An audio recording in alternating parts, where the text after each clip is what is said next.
and if we want to go back, we can. Go ahead. Some people question the role of women in both the Kemetic and Hebrew Israelite tradition. Are there any female leader representatives in either of the communities? Brother Jabari, I want to ask you first, brother. Well, clearly, I would say that the Kemetic tradition is one that exists where, because of the idea of Ma'at, men and women exist in a relationship that is mostly egalitarian in the ancient world and in the modern world. And so I want you to get the fact that there are many leaders in the Kemetic community, including my wife. I am the co-chief priest of the Shrine of Ma'at. She is not under me. We both run the Shrine of Ma'at. You've seen other folks that are very important in the Kemetic tradition, and someone even like Queen Afua has been on the platform many times. And so I want you to understand that there are many, in fact, if you look at the Kemetic community, you'll see more women than you will men.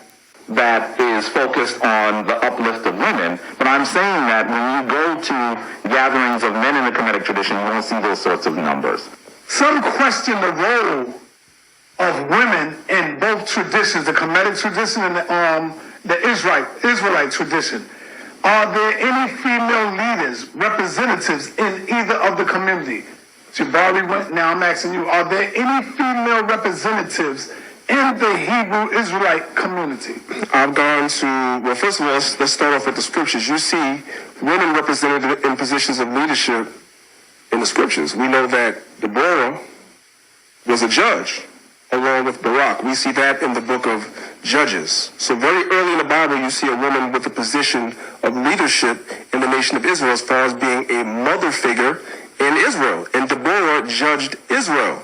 However, Barak went to war for Israel. So you do see that in the scriptures. That's something that people really don't bring up because they like to isolate certain verses in the Bible. I get it, I understand, whatever. So you do see that, and I have also seen in certain Knessets within the Israelite community, when I've gone to Israelite summits, I have seen women in positions of authority and leadership within those Knessets and within those, absolutely. I've gone to summits and seen these things.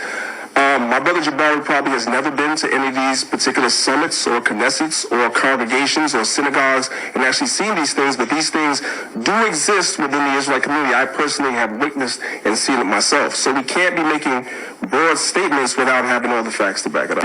When I've gone to Israelite summits, I have seen women in positions of authority and leadership within those Knessets and within those, absolutely. I've gone to summits and seen these things. When I've gone to Israelite summits, I have seen women in positions of authority and leadership within those Knessets and within those, absolutely. I've gone to summits and seen these things. When I've gone to Israelite summits, I have seen women in positions of authority and leadership within those Knessets and within those, absolutely. I've gone to summits and seen. Man, oh man. Before I begin, I want to give all praises, glory, and honor to Yahweh, Ba'ashem, Yahushai, Ba'ashem, Rachak, Wadash. Double honors to the elder apostles and bishops of the great millstone that rule well. And as always, peace, blessings, and salutations unto the elect tabernacle of David that are scattered abroad throughout the four corners of the earth. See, this is the thing. If you're not trying to appeal to this world and stand on this truth, this gospel, you're going to give an answer that the world is not going to accept or agree with. Because this word, this truth, it's not for the world. Neither is it for the weak. And this was disappointing to see Priest Danyaahla, cave in the way that you just saw. Jake still have some kind of weak spot when it comes to, this world and our people that are in it. We supposed to speak, thus saith the gospel, the scriptures, and don't care who gets offended. Because we're not here to please men, we're here to please the Most High. Let's go to Galatians real quick. Now, to understand how, after all these years of being in this thing, being an elder and respected, that you just somewhere down the line just become a fair weather Israelite, who don't want to, step on no toes, who don't want to ruffle no feathers. I don't want to offend nobody. I'm going to just keep it all PC. Now, we supposed to stand on this truth, man. The hell with what people got to say. The hell with people's feelings. Galatians 1:10. For do I now persuade men or the Most High? Or do I seek to please men? For if I yet please men, I shall not be a servant of a Mashiach. And if you here to please men, then ultimately you care for this world. Let's go to 1 John 4. And I'm going to go to the NLT.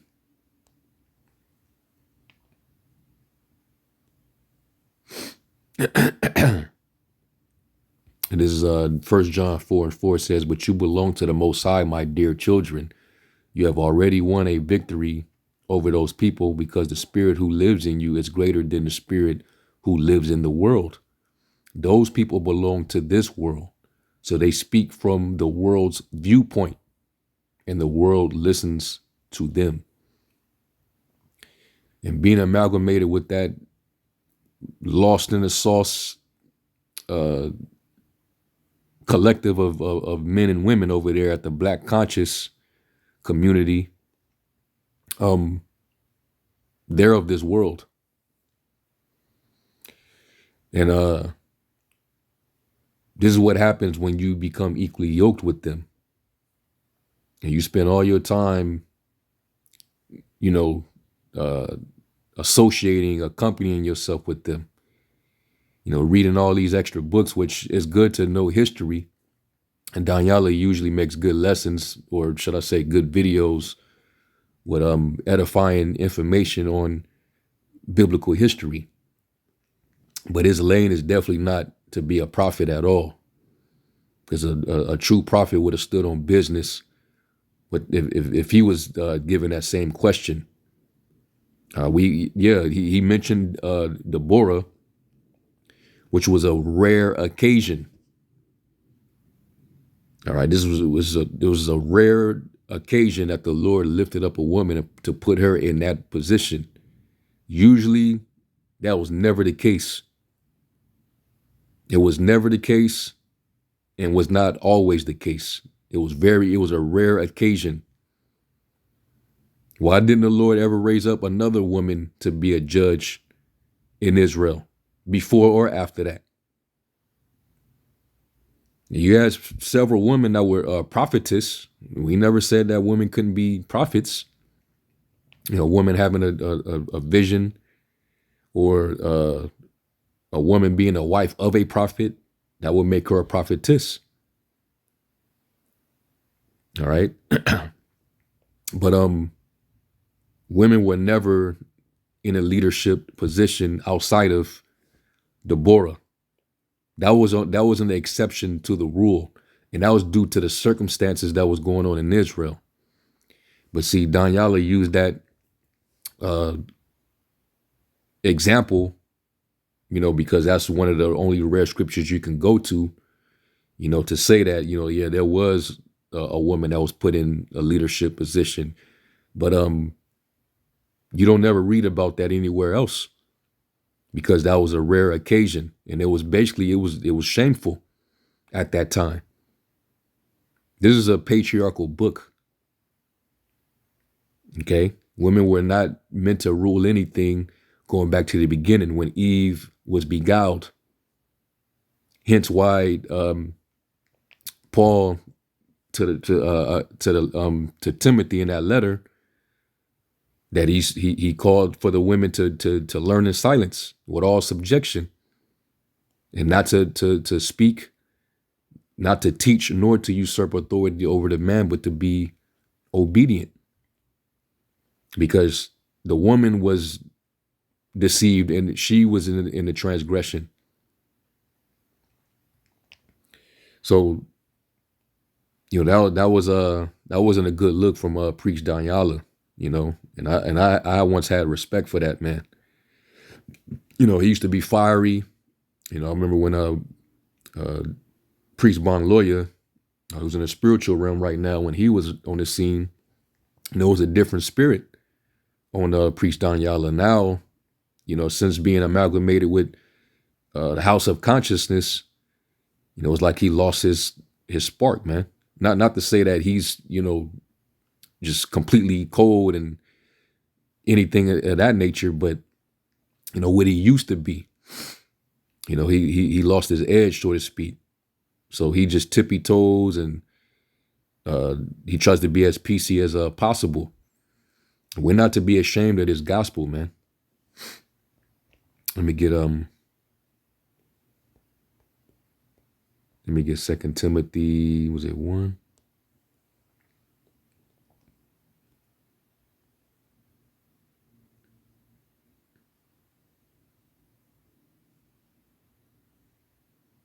Yeah, this is 2 Timothy 1:7. It says, and this is in the NLT, it says, "For the Most High has not given us a spirit of fear and timidity, but of power, love, and self-discipline." All right. So we're not afraid. We're going to speak this truth boldly, given whatever question, as long as it's related to Bible, Bible prophecy, salvation, our culture, we're gonna give it to them. We're not ashamed, because even when the controversial topic of seizing a woman that's unmarried, it's very controversial and very touchy, because Jake is very sensitive, especially when it comes to the woman. The woman in this society has been elevated, over the man, which that's prophecy. Jeremiah 31:22. The Lord will make a new thing in the earth, for woman shall compass a man. So now women are your rulers. We became matriarchal, and now look what happened to Jake. It did not work out well. So it was a reason why the Lord had the men be the leaders and the rulers. Okay? So, we can't be fearful, man. Okay? We speak the scriptures without shame, because we're not trying to please anybody. We don't care for positive opinions about us. The Lord said, woe unto you if men shall speak well of you. We're not trying to appeal to nobody, because this isn't for everybody. All right. Let me find this script.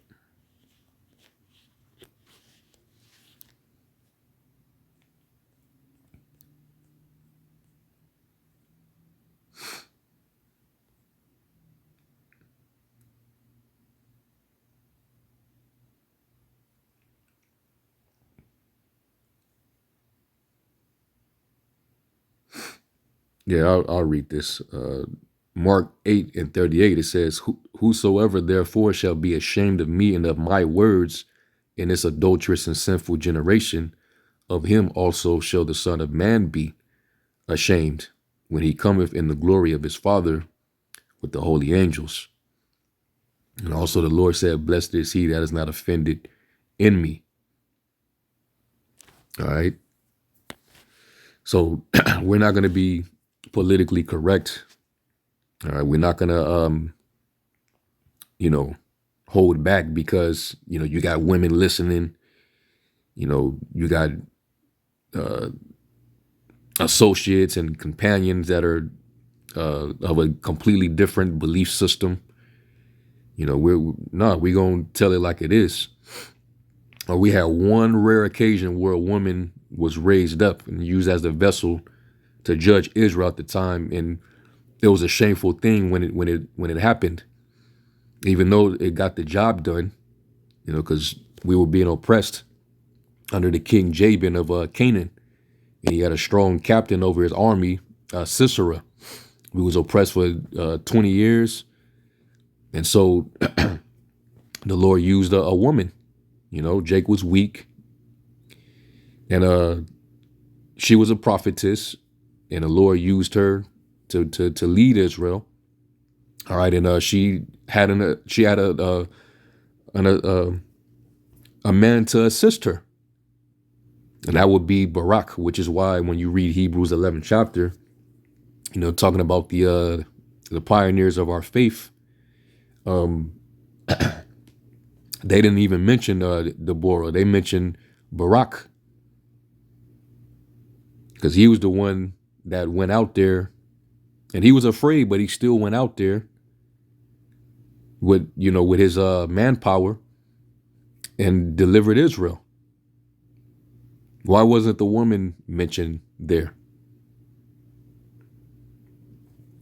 So I understand he was trying to appeal to this particular crowd, because you're sitting next to an idolater, you know, which the culture in which he partakes in, they worship women.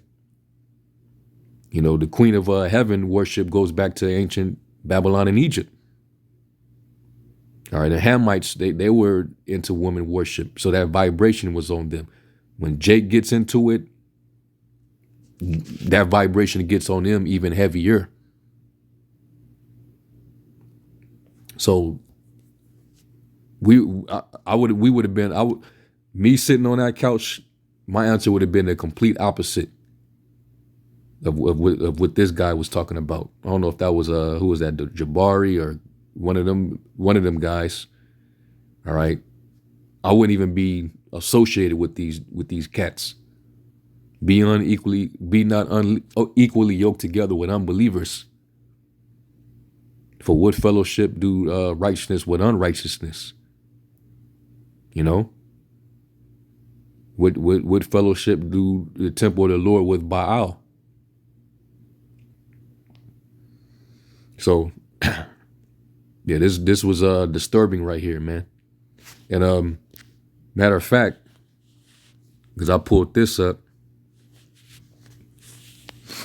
got questions.org dealing with this Deborah subject, and this is what I came across. It says Deborah was one of the judges of Israel during a time of oppression. She is called a prophetess and wife of Lipidoth. The Lord spoke through her as she held court under a tree called the Palm of Deborah in Ephraim. The Lord also used her to set her people free and defeat the king of Canaan. Deborah's story is found in Judges chapter 4 and 5. Deborah was Israel's only female judge. She was the only female judge, because usually women are not equipped for that position. You know, women are usually too emotional to make decisions. Not to say that women can't be intelligent or wise, but they just not fit for that position. So this was a very, very rare exception to the rule at the time. It didn't mean that became custom, because you don't read about this anywhere else. So this should not be an example to promote female leadership in Israel. The only thing women need to be leading is their salvation. All right, and you know, leading, you know, being a good example to their children. All right, like it says in Titus, the aged woman, you know, teaching the younger women to be sober, to be chaste, to be keepers at home, to be lovers of their husbands. You know, those qualities, being a good wife, a good mother, not to, sit in a high seat making decisions. It says some scholars have suggested that her position as judge was itself a judgment on the weak-willed men of Israel. And it was, because that was a rare case. You know, usually that would never happen. You know, why didn't the Lord raise up a woman to sit on the throne to be a king? Because that's not a woman's position. The king belongs to the male, the men. All right. You had Athaliah, you know, she was committing murder to try to get placed in position. You know, and they end up slaughtering her ass. But outside of that, the Lord ain't never put no woman that high up. It says, because Israel's men were unfit to judge, the Most High chose a woman for the job, partly to shame the men who should have taken the leadership. Other commentators believe that Deborah's role as judge was a sign of the Most High's comforting presence in the midst of his oppressed and downtrodden people. All right. And she was another vessel. The Lord can use anybody, man, to do his bidding. No different than when them wicked scribes and Pharisees and priests, they were acting like because they were descendants of Abraham that everything was all good and the Lord was dealing with them. But I think it might have been John the Baptist that told him the Lord can raise up stones. He can raise up rocks to the sons of Abraham.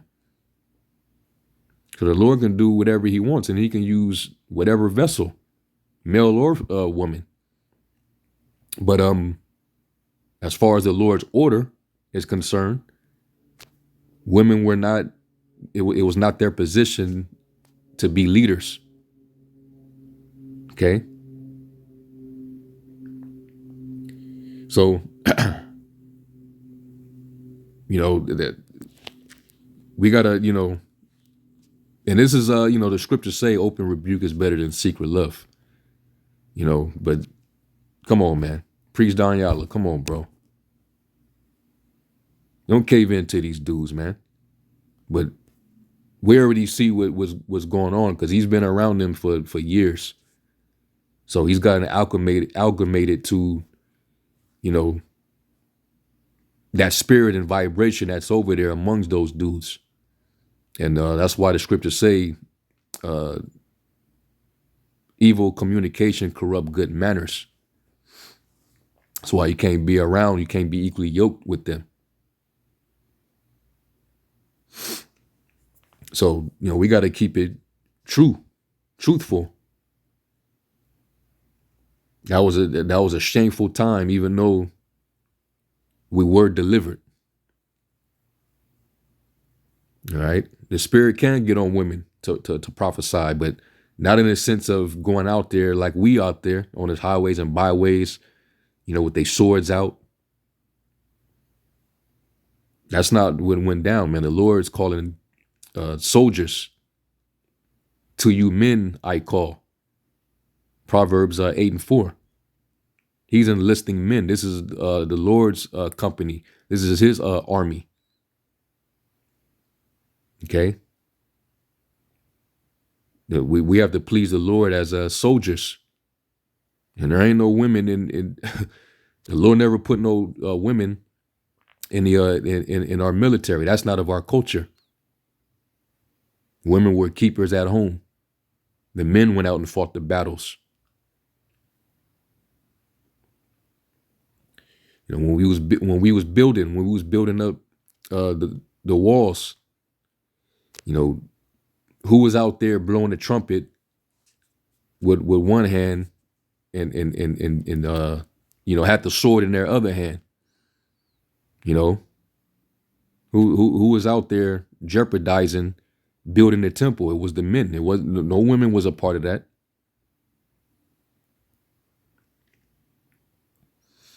So come on, man. You got to get it together.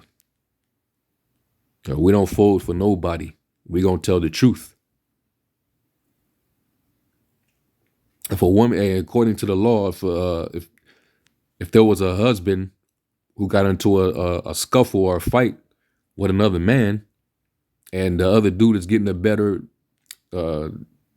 he's getting the better end of the fight. your husband is losing.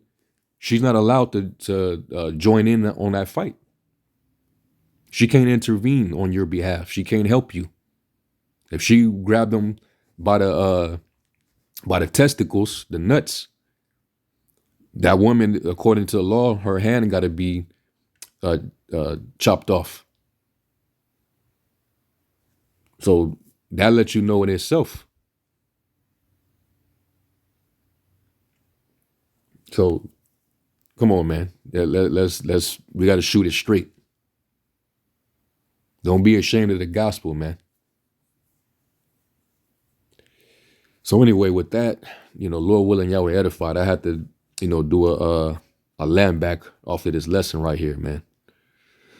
We can't have that faltering spirit, man. We gotta, shoot it straight and be bold, wax bold. Okay, we ain't got no shame here, man. All right, we going back to the old way.